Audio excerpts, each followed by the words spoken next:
so beautiful. I lost my voice. I wasn't gonna do a video because my voice would just come from the gym, write down our goals. Charlie Kirk, man, I was talking to my brother and Sean about it, the engineer, and my brother Josh Lewis Gross. It's great. Look at it, it's beautiful out there. And I was saying, one of my VAs of the VA company did this great version of myself looking in a mirror of Charlie Kirk. I'll put it up on a video later on. We're just gonna post this one, but it just made me think, like, man, what are the similarities that we all can have to Charlie Kirk, right? What are and I know so many times I'm a big matcher, right? I'll look at someone and I'm exactly like that. But I did a post on it on Jeff the Entrepreneur, and I put it's funny because my whole life I wanted to do something great, right? Maybe that's you want to do something great, right? And we're about to go to Man in the Arena tour. I'm having this kid Ben who's doing Creators Con, and God put my life last night, and I said, hey man, you want to ride in together? He's like, yeah. Do you have Vespa parking? I didn't know what Vespa parking is for a motorcycle. Man, look at this, man. I love the way they set this up.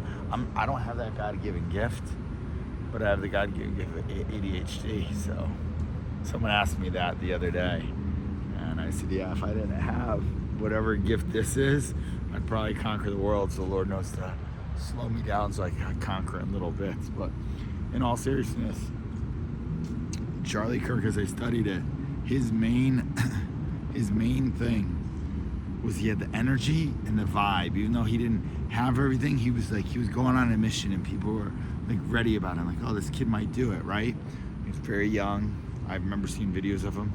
And then the biggest thing that everybody said, which reminded me of me, was his collars were all messed up. And people used to get on to me. I used to try and dress up and be this consultant. Now I'm not trying anymore. I don't need to try anymore. But my collars would always be messed up. And it was like people could tell I was trying, but they wouldn't take you serious. And they didn't want to tell you, and they'd tell me in a nice way.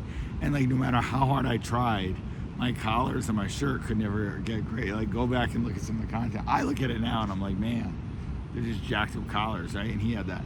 But on top of that, he believed he loved this country, America. There's a little American flag right over there. And he decided that he was going to stand up for God. He was a Christian. I'm a Christian, right? So, and he was bold about his faith, bolder than me. And I thought I was pretty bold. Family, he went and got married,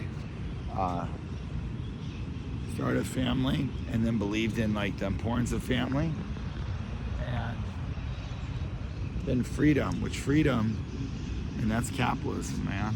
You know, we just had, and he was warning about the socialistic guy who just got elected. By the way, if you're in Miami, December 9th, there's a runoff between Emilio Gonzalez, so I want to meet, by the way, Emilio, if you see this, and Eileen Higgins, I want to meet you too.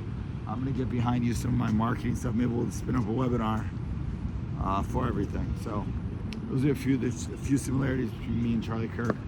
What are some of yours? Should I post tomorrow with this video? Let me know. We gave it a day. Thanks, Dad, who said that.